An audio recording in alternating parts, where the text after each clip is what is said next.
నమస్కారం గురువు గారు. శ్రీమాత్రే నమః. రాబోతున్న గురుమౌఢ్యమి, శుక్రమౌఢ్యమి ఏ రాశి వారిని ఎలా ప్రభావితం చేయబోతుంది? తప్పకుండా అమ్మా.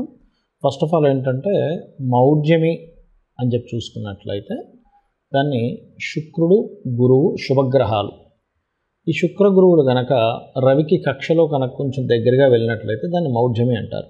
ఓకే, ఆ మౌఢ్యమి అప్పుడప్పుడు ఏర్పడుతూ ఉంటుంది. ఆ సమయాల్లో ఈ శుక్రుడు, గురువు రెండు కూడా శుభగ్రహాలు అయినందుకు ఈ శుభగ్రహాల యొక్క దృష్టి కనుక భూమి మీద సరిగ్గా లేనప్పుడు శుభకార్యాలు ఏవి కూడా ప్రారంభించరు. ఈ శుభకార్యాలతో పాటు మీరు అన్నట్టుగా ఒక్కొక్క రాశి నుంచి తీసుకుంటే లేదా ఒక్కొక్క లగ్నం నుంచి తీసుకుంటే ఒక్కొక్క లగ్నానికి ఒక్కొక్క రాశికి ఒక్కొక్క సంబంధించిన విషయంలో స్ట్రక్ అవ్వడము, ఆగడాలు జరుగుతుంటాయి దాని యొక్క భావాన్ని బట్టి. కాబట్టి ఒక్కొక్క దానికి ఒక్కొక్క పరిహారం ఉంటుంది. దానికి సంబంధించినటువంటిది ఒక్కొక్క కొన్ని విషయాలు జాగ్రత్త తీసుకోవాల్సిన అంశం ఉంటుంది. ఇప్పుడు గురువు గారు మిథున రాశి వారికి ఎలా ఉండబోతుంది? తప్పకుండా అమ్మా. మిథునం వారికి శుక్రుడు పంచమ వ్యయాధిపతి, గురువేమో సప్తమ దశమాధిపతి అవుతాడు. కాబట్టి ఏమిటంటే ఒక విషయం ఇక్కడ మిథునం వారు ప్రధానంగా జాగ్రత్త తీసుకోవాల్సిన, సహజంగానే మిథునం వారు అంటేనే కొంచెం క్యాలిక్యులేటివ్గా, తెలివితేటలుగా ఉండేటువంటి లక్షణాలు ఎక్కువగా ఉంటాయి మిథునం వారికి. వీరేంటంటే ఏదైనా ఇన్వెస్ట్మెంట్స్ చేసే విషయాల్లో కాస్త చూసి చేయాలి. శుక్రుడు ఇన్వెస్ట్మెంట్స్ కారకుడు అవుతాడు, 12వ అధిపతి అవుతాడు.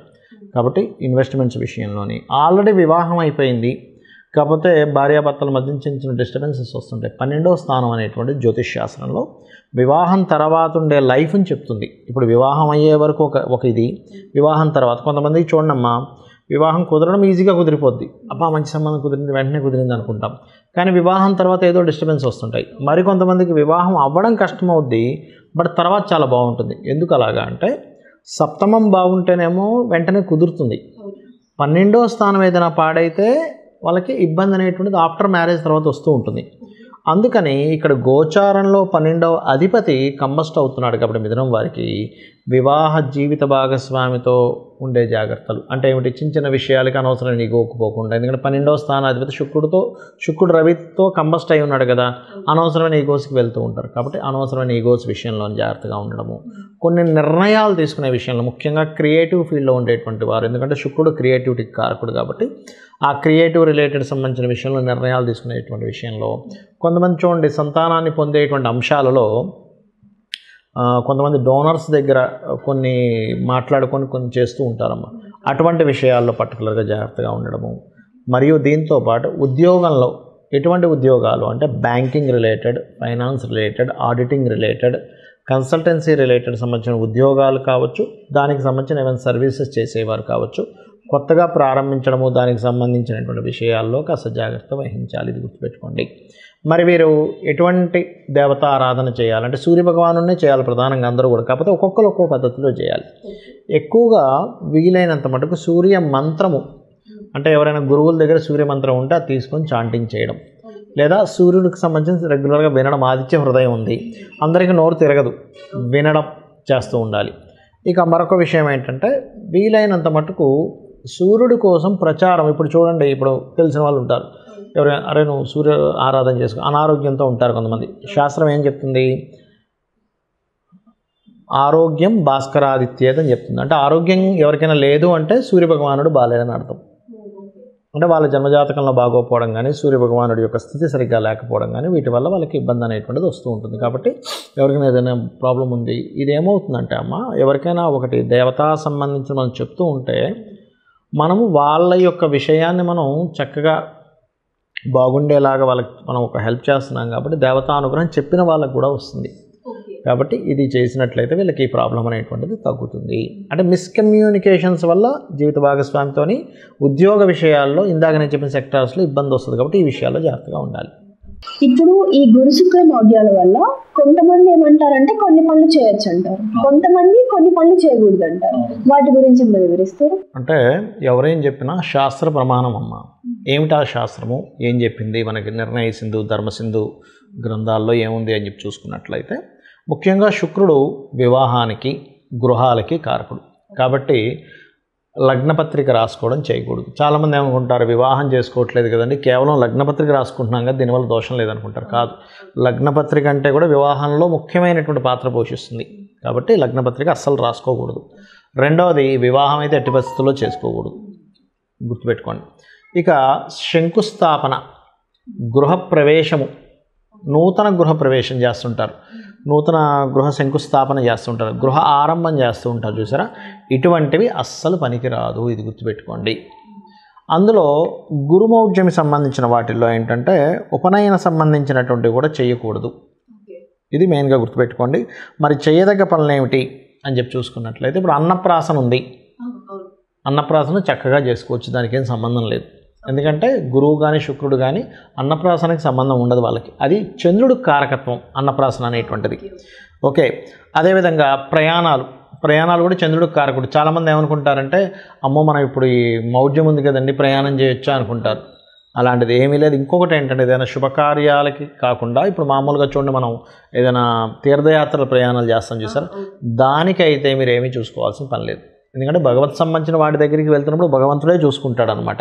ఓకే, కాబట్టి ఇటువంటివి ముఖ్యంగా గుర్తుపెట్టుకోవాలి. అలాగే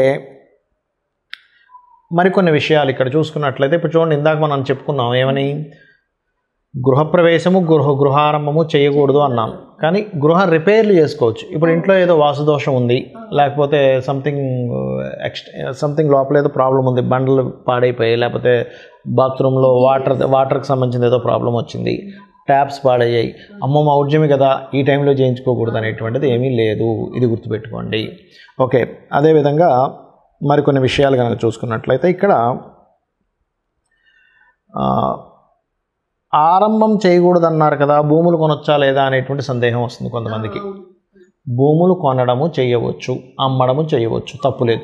ఎందుకంటే భూమికి కారకుడు శుక్రుడు కాదు, గృహానికి శుక్రుడు. భూమికి కారకుడు బుధుడు కుజుడు అవుతారు, అంటే పొలాలు గట్రా వాటికి బుధుడు అవుతాడు. అదేవిధంగా ఈ యొక్క ల్యాండ్స్కి కారకుడు కుజుడు అవుతాడమ్మా. కాబట్టి కుజుడు ఎక్కడ అవ్వట్లేదు కదా, ఎప్పుడు మీరు కొనకూడదు అమ్మకూడదు ఎప్పుడు చేయకూడదు, కుజుడు కంబస్ట్ అవుతాడు ఒక్కోసారి, అలాంటప్పుడు చేయకూడదు. ఓకే, అది గుర్తుపెట్టుకోండి.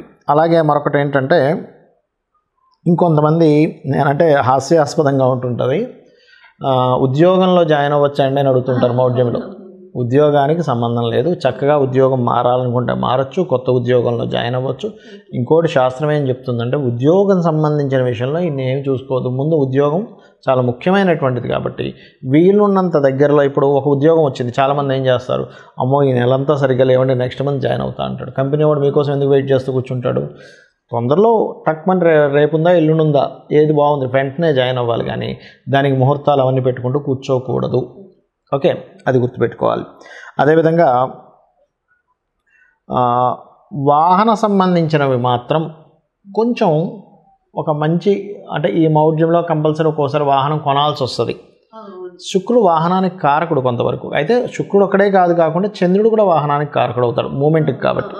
కాబట్టి కొంచెం జాగ్రత్త తీసుకొని కొనాలి వాహనం విషయంలో. నూతన వస్త్రాలు కొనొచ్చా కొనకూడదా, నూతన ఆభరణాలు కొనొచ్చా కొనకూడదా, ధరించొచ్చా ధరించకూడదు, ఇట్లాంటి చాలా సందేహాలు ఉన్నాయి. వీటన్నిటికీ ఎటువంటి ఇబ్బంది లేదు అని చెప్పి శాస్త్రం మనకి చెబుతుంది. కాబట్టి ఈ విషయాలు ఖచ్చితంగా మనం పాటించాలి, ఈ విషయాలు పాటించకూడదు. కానీ ఒక్కొక్కసారి ఎలా ఉంటుందంటే ఖచ్చితంగా చేయాలండి.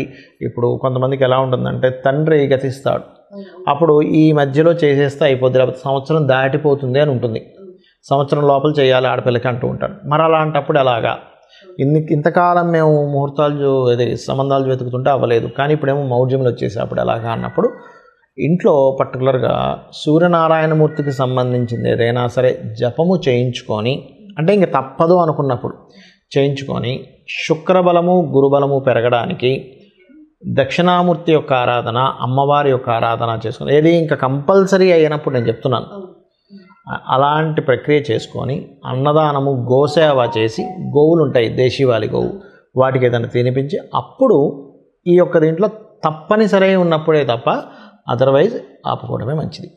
థ్యాంక్ యూ సో మచ్ గురువు గారు, మాకు తెలియని చాలా విషయాలు మీరు మాకు అందజేశారు. ఎలాంటి పనులు చేయొచ్చో ఎలాంటి పనులు చేయకూడదో మీరు చాలా చక్కగా వివరించారు. మరియు ఎలాంటి రాసుల వారికి ఎలాంటి ప్రభావాలు ఉన్నాయో కూడా చాలా బాగా వివరించారు. Thank you so much.